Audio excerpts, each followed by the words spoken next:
He didn't get brought in to coach. Remember, Kyrie Irving said out of his own mouth, we don't have a coach. He said it. Everything is self-explanatory. They are telling you how it is. We are running the show. We are running our own offense. That's how we doing. We just going out there and hooping. He's not there to be an X's and O's guy and to hold us accountable. Now we put the battery in his back. He's just there to manage us. The most polarizing, fascinating, interesting debate show is live in the huddle. The Brooklyn Nets, wow, they got swept. Where the brooms at? Where the brooms at? Ladies and gentlemen, where the brooms at? I want us to give our biggest takeaways from the Celtics sweep over the Nets. And then later on, I got a subtopic, staying on the Nets here, about what's next. Well, should I say what's next? Now, what's next? What's next for the Nets? We're going to talk about that later on. Let's start off with the biggest takeaways from this series. Coach, you being the Nets fan here out of the group, I'm going to lob that right over to you to kick us off. The biggest takeaway, what could I say? I believe that Boston came back for vengeance, bro, from last year. With the crap that they went through last year, I believe that this was a redemption series for them. You know, they lost in 5 last year, and, you know, for them to sweep us badly like that was unbelievable. What I could say is, you know, it all started with Brad Stevens, man. For him making the adjustments like he did, by, you know, bringing back Horford, bringing back Tice, you know, acquiring Derek White from San Antonio, it pretty much boosting up the bench a bit. And also, too, Udoka.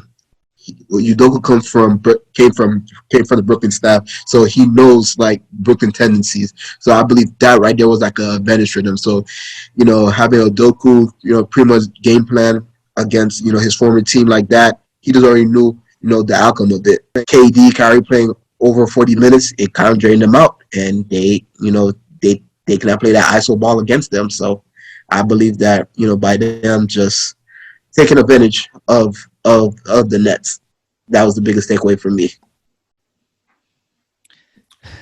I'll go real quick. You know, I think one thing that's being overlooked, I think, for at least this series was Marcus Smart. He averaged 17 and 7 this series, you know, 17 points and 7 assists, 4 rebounds, a steal.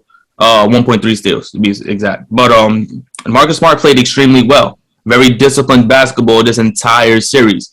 He didn't try to force a play. He didn't try to make the risky plays like we're usually accustomed to seeing from a Marcus Smart. The guy played extremely, literally smart the entire series. And then on top of that, he was second on his team in assists with 28 assists. The first was Jason Tatum with 29. And I think when you look at Marcus Smart and what he means to this team, that first game set the tone for how this series went, because he could have took that 3. That was, you know, it was a good shot, but he passed it up for a great shot, and that's what makes great players. Marcus Smart with Udoka as the coach, you know, Udoka has given him given this team the confidence to make the right play, not forcing things, making sure that you don't be pressured to take a shot because you see the shot clock going down, you see the time dwindling down, and make the right play. That pump fake that drove into the paint, kicked it out to Tatum for that game-winning layup was the biggest play in probably Marcus Smart's career, and that was the biggest play of this series that a lot of people don't. I think that's a lot. I think that was like the kind of the beginning and the end of the series right then and there was that play. That play was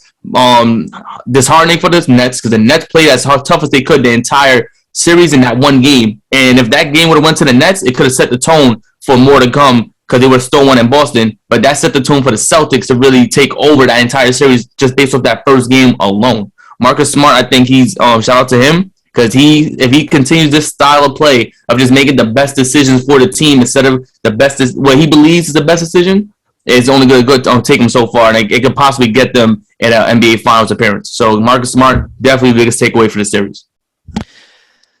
I gave my props to the Boston Celtics a lot on this show. I already said I believe they're going to the finals. I said if they get past Brooklyn, they're going to the finals. I think their confidence is at an all-time high. They just beat and stopped 2 elite scorers. Okay, one that was playing on the team before, and Kyrie Irving, who was supposed to be Big Brother. Well, guess what? They defeated Big Brother, and they beat his big brother in Durant. Their confidence is on shrooms. These guys is good to go. I think they're going to wheeze on down the road to the finals. So I don't have to spend my time and my biggest takeaways from the Celtics perspective. But I do want to focus on the Nets. the biggest takeaway for me as a microcosm of this Nets season, more so than the series, is that the past caught up to them. Sometimes your past can catch up to you, and it did for the Nets. The Nets were so very unreliable. They were a very unreliable basketball team throughout the duration of the season. Whether you call it injuries, that's also a form of unreliability if you're injured, right? Whether you call it Kyrie Irving, him not taking the vaccine, whatever it is, they were unreliable. But one of the biggest mistakes that this Nets team made, and I said it at that time, and I'm going to say it again to the day God calls me home, is that they made the biggest mistake by trading for James Harden. Okay? When they had Kyrie Irving, they had Durant. They had one of the best depth teams. Their depth was the best in the NBA when Kyrie Irving and KD went over there. We're talking about, who we talking about coming off the bench? You talking about LeVert coming off the bench, Jared Allen coming off the bench, Tyler Johnson coming off the bench, who was going off in the bubble, Wilson Chandler coming off the bench, TLC coming off the bench. This is your bench right here. Now, I know these are not the names that, no, but these are guys that are more than capable of running an offense. All right, guys that performed on the stage before and helped this team get to the playoffs before. This was your bench right here. Why did you mess it up? Were they winning at that time in the beginning? No, they wasn't. But of course they wasn't. They had to gel. Spencer Dinwiddie had to take a back seat. Caris LeVert was the team leading scorer. He had to take a back seat. We could have seen this gel, especially Kyrie Irving and KD had to gel too. KD was coming back off of that injury. So it took a minute, of course, and it was going to take a minute, but they didn't have to bite the bullet. They traded for an unreliable NBA player in James Harden, who rather go to the strip club before a playoff game rather than be locked in and keen into a basketball game, especially when it counts. A guy that goes Casper all the time in the playoffs when it counts. That's who they decided to give all this depth away for. Okay, cool. Who needs depth when you have a big three, right? Who needs depth when you have the best big three in basketball? Yeah, it's hard to argue that when I think about it. Okay, cool. So you dominating, and yes, obviously the injuries and everything, Harden got frustrated. He won out. Why the hell are we trading James Harden? What kind of power does he have? He's going to be a free agent in the summertime. Just because James Harden got on doesn't mean you had to trade him. You could have kept him and let him see Kevin Durant comes back. You think KD had a season ended or a career-ending injury? Oh, the vaccine mandates wasn't going to change? Why the hell are we trading James Harden when we already tailored our team and our depth and our defense to accommodate him? So you expect to get a guy in Ben Simmons to go over here and fill all those voids. And he's another unreliable player too. All these guys that the Nets are dealing with is unreliable. And James Harden get no pass from me because I hear everybody is siding with James Harden. Oh, this guy just wants to hoop. Shut up. Okay, he don't want to hoop. Guy rather go to the strip club. Guy don't even show up in the playoffs. Guy asked for a trade 2 seasons in a row. He want to play basketball? That sound like a cat that want to play basketball to you? Stop it, please. Okay, so the Nets are dealing with unreliable players, and that's a microcosm of this season. Whether it be Kyrie, whether it be KD in his playoffs, he didn't show up, whether it be Ben Simmons sitting there with the broke up back and the fancy outfits, whether it be James Harden, a guy that quits on his team everywhere he goes, they were unreliable. And another thing, another point, and then I send the rock whoever wants a second lap right now. Another thing that I would say is that Durant followed LeBron James at the legacy hell. All right? This is a guy in Durant, let's not forget, that follows the blueprint of LeBron James. Anything LeBron James could do, Durant says he can do better. Whether it be joining super teams, whether it be just other endorsements of outside of basketball and the brand, this guy follows LeBron James, and that's why you always got to stay in your lane, bro. I always tell people, stay in your lane. Don't follow me, bro. Whatever working for me may not work for you, bro.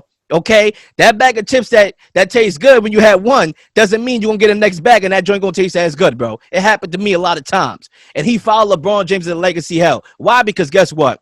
LeBron James, the Lakers, I want all this personnel say, well, look what happened to the Lakers. Look what happened to LeBron James' legacy. Who's counting the rings in Miami? Who's counting Durant's rings in Golden State? He followed LeBron James' blueprint into legacy hell. And you know what, Zay? I know we had that last show, and I defended Kevin Durant, but guess what? I took one for the team. Kevin Durant's legacy is affected, and that's because he followed LeBron James' blueprint. And he failed at it. Probably failed worse than LeBron James. That's my biggest takeaway. So I just want to stay on the Nets for one quick question, just for the subtopic. What's next for the Nets, right? And I think we have to right now in the Nets front office, they have to find guys who's going to be willing to play for this team, because right now it's all over the place. You're losing Drummond, a guy who's supposed to be this elite rebounder. Excuse me, the elite rebounder who had 15 minutes played per game, 3 points, 3 rebounds. That's not going to look good. Bruce Brown, he's going to ask for a big contract. The guy who's damn near playing his life away for the second half of the season, also in this playoff series. He was doing everything for this team. He was the point guard. He was a scorer. He was the best defender on the floor. The guy that was asked to guard the best player on the court. He's going to command a lot of money too if you're not going to pay him. You're about to lose Blake Griffin. You're about to lose LaMarcus Aldridge. You're about to lose a bevy of guys because you did not play him at the right time. And then on top of that, you're doubling down on Steve Nash coming back. Who's going to want to play for this Nets team? Especially when you look at the East. When you look at the rest of the East, the Brooklyn Nets are not a top 4 team. And I said this already. When you look at the rest of the Eastern Conference, the Nets are not a top 4 team. They may be looked upon as, we don't know if we want to play for the Nets team. We don't know, unless you give me no money. Unless I'm getting a bag to play for Brooklyn, I'm not coming over here. Because before it used to be like, yeah, a couple guys that want to win a championship, they take a low-level contract, a veteran minimum. Nobody's going to want to take a veteran minimum to play for Brooklyn, especially if you're playing 39 minutes a game. Who want to play that? Who want to play on this team and not win a championship? So it's going to be interesting what this Nets team's going to do. They're going to have to really persuade a lot of guys to want to come here and sell a lot of dreams. They say, yeah, we're a piece away from winning a championship. Ben Simmons is coming back. Don't worry, because no one knows what Ben Simmons is doing. Right now, he has a mental block that if he tries to get on the court, his back hurt. That was the report. If he had a mental block with him thinking about coming back to play in an arena, his back started hurting. I just don't know what the Nets are going to do. And right now, they have to find guys that want to play here. That's what's next for the Nets. Find guys who want to play for Brooklyn. Because it looks bad right now. For me, I would say Steve Nash has to coach. He has to coach. He cannot let Kyrie or KD coach this team no more. He has to coach. There's a reason why they brought you in. Do not be there and be a puppet, man. Use your skill set. They brought him in there to be a puppet, though. That's what they brought him in there for. I see that. I know. But, yo, coach, bro. Just coach. Coach the team. Bro, just do that, bro. Just do that. Yo, it doesn't matter if the media criticize you hard for that shit, bro. At the end of the day, bro, you are the head coach of this Brooklyn Nets team, bro. You have the final say, bro. Because at the end of the day, yo, notice this. Steve Nash never yells during the game. He never, held his players accountable at all. He always say, he said some dumb crap saying, KD and Kyrie were tired. They look tired. I'm like, no shit, Sherlock. I mean, they played over 40 minutes a game. What do you expect? Bro, coach, bro. And I'm not going to say he didn't have a bad bench, bro. Like, even though it was not the bench that he had his previous season, but, bro, he could have utilized Cam Thomas more, played Blake more. LaMarcus Aldridge, he came out of retirement just to come and join us. You feel me? And I feel like, he disrespected Dragic in a way by not giving him more minutes. He put Patty Mills more for somebody that's been inconsistent a lot throughout this series. You feel me? I feel like you need to coach, bro. You need to coach. It doesn't matter if it's KD or Kyrie on the floor, bro. Go deep in your bench. Because at the end of the day, if you continue to allow KD, Kyrie play over 40 minutes, these guys get burned out. Now what happened? You're going to say, they were tired. They were tired. I'm tired of that narrative, man. Nah, we have less than 5 minutes to go on this topic. I have a more sophisticated agenda here for the Nets and how they can get better and how they could possibly contend for a championship next year. And I have it written down in steps. Obviously, it's not an easy thing, but it's not far off. They got talent, so they can make it work, but they got to listen to me here. Step 1, get your soul back. Okay, Sean Marks, get your soul back from Kevin Durant and Kyrie Irving from a personnel standpoint. Get your soul back. Listen, I think athletes are athletes. They need to play basketball. All right, all this executive, I have personnel say, that got to stop. All right, if you want to have a little intel because you're the best player on the team, that's fine. But to go all over and take over the team, no, there's a reason why you get paid to be in front office. There's a reason why you get paid to dribble basketball. The Lakers and the Nets failed in that department. Sean Marks needs to get his soul back, and it's hard when you sell your soul to get it back, but he need to do it. All right. When I hear quotes from Kyrie saying, and I quote, I'm here with Kev, I think that really entails us managing the franchise together alongside Joe and Sean. Stop right there. You don't need to manage nothing because you wasn't even playing for half the damn season. What the hell are you managing? You should be fired as a manager if that was the case, okay? And I'm coming at Kyrie today. I know I defend Kyrie Irving a lot, but come on, bro. I had to wake up last night, bro. This is ridiculous. I got to start over there. They need to get their soul back. Step 2, they need to fire Steve Nash. Right now, Zay is right in the sense that nobody's going to want to play for Steve Nash right now. He's not playing dudes. What am I doing taking a championship pay cut if I'm not going to get any playing time? If I'm going to be LMA sitting on the bench, my seat getting warmed up, bro. But his seat was hot. Guy didn't get off his seat because he didn't get subbed in the game. Blake Griffin, woohoo, you finally called on me, all right, and it was too late. We was already packed up and going to Cancun, Wagwan. All right, come on. No guys are going to want to play for Steve Nash right now, especially knowing that they might not even get playing time. All right, so why am I taking a championship pay cut for? So they need to fire him. And we got to remember, coach, I know you saying he needs to coach, but he wasn't there. He didn't get brought in to coach. Remember, Kyrie Irving said out of his own mouth, we don't have a coach. He said it. Everything is self-explanatory. They are telling you how it is. We are running the show. We are running our own offense. That's how we doing. We just going out there and hooping. He's not there to be an X's and O's guy and to hold us accountable. Now we put the battery in his back. He's just there to manage us in a type of way where it's just sitting there for the ride and just, you know, letting them do what they do freely. That's it. That's why he was brought over there. But they need to stop that, put that ego aside, and get a real coach. They need to fire Steve Nash. Number 3, they need to manage the cap and build around the foundation of Durant, Kyrie Irving, and Ben Simmons. Listen, I'll take that 3 any day. I don't care what nobody else had to say. I'll take that 3 of Kyrie Irving, Kevin Durant, and Ben Simmons any day and twice on a Sunday, especially if they're locked in. Build around that core. All right, let's go to the list here. Obviously, the Nets next season is projected to be $149 million over the tax line. So you can try to bring back guys like Bruce Brown, whom you have the full bird rights to. Okay, they have the full rights, so they can match that easily. Trying to get a center is another thing they need to do, and a shooting center. Because right now, one of the more underrated things about this series, and it has nothing to do with Kevin Durant and Kyrie Irving, it has to do with Nick Claxton. Got missing all them free throws that he could have made. They would have won at least 1 or 2 games if he made his free throws. You cannot have Ben Simmons on the floor and another center on the floor that can't make shots and can't make free throws. You need a floor spacing big. That's another thing they need. And other than that, they get that. They try to fill this roster the best way they can. And you take in consideration they started a roster and Kevin Durant, Kyrie Irving, and Ben Simmons, they're good to go. Lil Shadamas on the mic. We'll be back after these brief messages. The Can You Dig It Sports Radio Network is here.